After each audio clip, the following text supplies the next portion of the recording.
जय हिंद दोस्तों, the Balaji factor में आपका स्वागत है। आज हम बात करेंगे पेट्रोल की।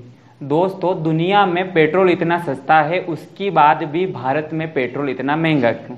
इसके साथ आज हम बात करेंगे एसपीआर के बारे में। साथ ही हम आपको ये भी बताएंगे कि क्यों भारत में पेट्रोल इतना महंगा बिक रहा है। दोस्तों, पेट्रोल की शुरुआत हम करते हैं पेट्रोलियम से। पेट्रोलियम यानी कच्चा तेल, जिसे जो तेल कंपनियां होती है वो ज़मीन के अंदर से खोद कर निकाल लेती है। बाद में रिफाइनरियों द्वारा इन कंपनियों से ये कच्चा तेल शुद्ध पेट्रोल के रूप में प्राप्त किया जाता है, जो हमारे वाहनों के ईंधन के रूप में कार्य करता है। दोस्तों, पेट्रोल के दाम लगातार बढ़ रहे हैं हमारे देश में, और सुनने में आ रहा है कि अंतर्राष्ट्रीय स्तर पर तेल कंपनियों में पेट्रोल के दाम माइनस में चले गए। अर्थात कैसे?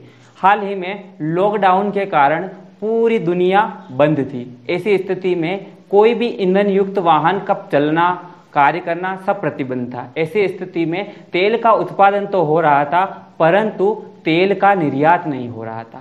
साथ ही तेल के उपयोग करने वाले जो कारोबार या जो कंपनियां थी वो उन्होंने तेल लेना बंद कर दिया था।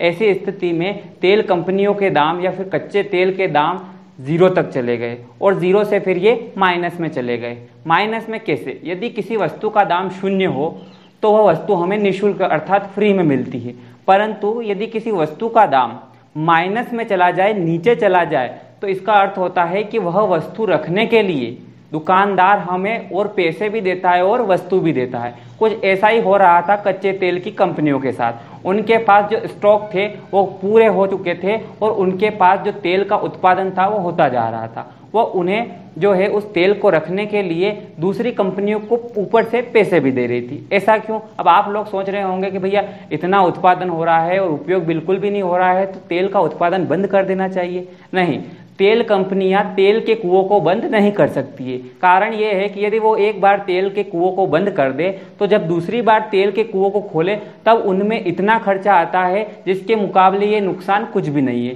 इस स्थिति के कारण तेल कंपनियों के दाम लगातार नीचे गिर जा रहे।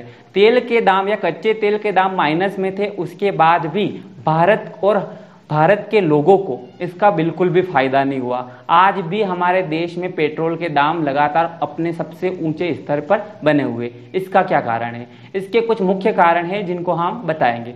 सबसे पहले बात करते हैं हम जो है एसपीआर की। एसपीआर होता क्या है? एसपीआर अर्थात स्ट्राइट पेट्रोलियम रिजर्व। आपातकाल स्थिति में पेट्रोल का उपयोग करने के लिए पेट्रोल को रखा जाता है। पेट्रोलियम रखने की इस भंडार गृह को एसपीआर कहते हैं। इसकी शुरुआत 2005 में प्रधानमंत्री मनमोहन सिंह जी ने की थी। भारत में एसपीआर की क्षमता अर्थात आपातकाल स्थिति में पेट्रोलियम उपयोग करने की क्षमता है 36 मिलियन बैरल। अब हम बात करते हैं बैरल। बैरल होता क्या है? तो जो लीटर की जो इकाइयाँ होती है किसी भी लिक्विड को मापने की, वो बहुत छोटी होती है, और देश में 1 लीटर 2 लीटर या 1000 लीटर 2000 लीटर तेल नहीं आता है। मिलियन अर्थात करोड़ों अरबों में लीटर में तेल आता है। तो उसको कैसे याद रखें? तो उसके लिए उन्होंने एक इकाई बनाई बैरल। आपने कई सारे पेट्रोल पंप पे देखे होंगे वो ड्रम, एक जैसे कलर के ड्रम देखे होंगे, उन ड्रम को कहते हैं बैरल। अर्थात उनमें एक बैरल तेल आता है। ये एक बैरल तेल कितना होता है? एक बैरल में 159 लीटर पेट्रोल आता है, अर्थात एक बैरल बराबर 159 लीटर। अब भारत में जो पेट्रोलियम की क्षमता है वो कितनी है? 36 मिलियन बैरल। बाद में जब मोदी सरकार आई तब इन्होंने 2014 में सबसे पहले इन एसपीआर को विस्तृत करने अर्थात भंडार गृह जो थे कच्चे तेल के, उनको बड़ा करने का निर्णय लिया। अब यह कार्य अभी निर्माणाधीन है, अर्थात इनका कार्य अभी चल रहा है, प्रगति पर है। इनका उपयोग अभी सरकार नहीं कर सकती है। एक ये मुख्य कारण था कि कच्चे तेल के दाम इतने सस्ते होने के बाद भी भारत सरकार जो है इस तेल को संग्रहित नहीं कर पाई।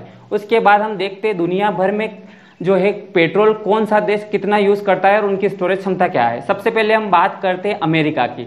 अमेरिका में प्रतिदिन 19 मिलियन बैरल पेट्रोल का यूज किया जाता है, और अमेरिका की जो भंडारण क्षमता है वो लगभग 800 मिलियन बैरल है। अर्थात यदि आपातकाल की स्थिति आ जाए और पेट्रोल सप्लाई बंद हो जाए तो अमेरिका का यह पेट्रोल जो है 42 दिन तक चलेगा। उसके बाद दूसरे नंबर पे चीन में एक दिन में 11 मिलियन बैरल पेट्रोल का यूज किया जाता है, अर्थात उसकी भंडारण क्षमता है 550 मिलियन बैरल। अर्थात यदि ये तेल कंपनियां इनको भी देना बंद कर दे तो चीन में यह कच्चा तेल अर्थात यह पेट्रोलियम लगभग 51 दिन तक चलेगा। तीसरे नंबर पे जापान। जापान में प्रतिदिन 4 मिलियन बैरल कच्चे तेल का उपयोग किया जाता है और इनमें जो है इनकी भंडारण क्षमता है 528 मिलियन बैरल। अर्थात यदि जापान में तेल सप्लाई बंद हो जाए और आपातकाल जैसी स्थिति हो तब ये पेट्रोल जो है 132 दिन यानी कि सबसे ज़्यादा जापान में तेल चलेगा। भारत में प्रतिदिन 3 मिलियन बैरल अर्थात लगभग 30 लाख बैरल का तेल का उपयोग रोज किया जाता है। ऐसी स्थिति में भारत में इसकी संग्रहण क्षमता 36 मिलियन बैरल अर्थात यदि भारत में तेल का सप्लाई बंद हो जाए तो केवल और केवल ज़्यादा से ज़्यादा हम 12 दिनों तक ही तेल का यूज़ कर सकते हैं। इतना कम है हमारा भंडारण क्षमता। अब इसमें पेट्रोल के दाम इतने कम है पेट्रोलियम के दाम इतने कम है, उसके बाद यदि 36 मिलियन बैरल को भर लिया तो उसके बाद ये ज़्यादा से ज़्यादा 12 दिन तक चलेगा। अर्थात सस्ता तेल हम ले भी ले तो केवल और केवल हम 12 दिनों तक ही उसका यूज़ कर सकते हैं। देश में लगभग 3 मिलियन बैरल तेल का उपयोग प्रतिदिन होता है। ऐसे में यदि इनका गुणा भाग किया जाए तो यह आंकड़ा लगभग 48 करोड़ लीटर अर्थात देश में एक दिन में 48 करोड़ लीटर तेल का उपयोग किया जाता है। यदि पेट्रोल 1 रुपया प्रति लीटर महंगा हो जाए तो देश को एक दिन में 48 करोड़ रुपये का नुकसान होता है। साथ ही यदि पेट्रोल 1 रुपया लीटर भी सस्ता हो जाए तो देश में 48 करोड़ रुपयों का फायदा होता है। ये है सीधा सा गणित। अब हम इससे आगे समझने का प्रयास करता है। दूसरा कारण है तेल बढ़ने का या तेल के दाम बढ़ने का एक्साइज ड्यूटी। एक्साइज ड्यूटी अर्थात वह टैक्स जो सरकार किसी भी कंपनी पर खुद का प्रोडक्ट निर्माण करके उसे बेचने के ऊपर लगाए जाने वाला एक कर होता है। सरकार ने तेल कंपनियों का लॉकडाउन के बाद एक्साइज ड्यूटी बढ़ा दी है जो बढ़कर लगभग 30 से 31 रुपये हो गए हैं। अर्थात 1 लीटर तेल पर सरकार को 31 रुपये इन तेल कंपनियों को एक्साइज ड्यूटी में देना पड़ेगा। इधर बात करते कंपनियां, तो कंपनियां रिफाइनरी अर्थात कच्चे तेल को पेट्रोल बनाने तक का कंपनियों का खर्चा होता है 40 रुपये। अब इस सीधे से आंकड़े को हम समझने का प्रयास करते हैं। अर्थात अंतर्राष्ट्रीय स्तर पर पेट्रोलियम के दाम देखे जाए तो एक जो एवरेज दाम होता है अगर एक बैरल का तो वो होगा $65 प्रति बैरल। लेकिन आज की स्थिति में यह दाम घटकर 2020 में सबसे निचले स्तर पर चला गया। खाड़ी देशों से हम पेट्रोल का आयात करवाते हैं अर्थात वहां पर पेट्रोलियम के दाम जो हो गए $40 प्रति बैरल। पहले अगर एवरेजन देखा जाता था $65 प्रति बैरल के हिसाब से तो हमें 1 लीटर तेल लगभग 31 रुपये प्रति लीटर के हिसाब से मिलता था। लेकिन आज इसकी स्थिति क्या हो गई, यदि $40 प्रति बैरल के हिसाब से देखा जाए तो आज हमको 1 लीटर तेल लगभग 19 रुपये प्रति लीटर मिल रहा है। अर्थात इन दोनों में 11 रुपये का अंतराल है। इस प्रकार से देखा जाए तो हमें 1 रुपये बढ़ने पर 48 करोड़ रुपए का नुकसान होता है। तो इन 11 अगर एवरेजन 10 माना जाए तो लगभग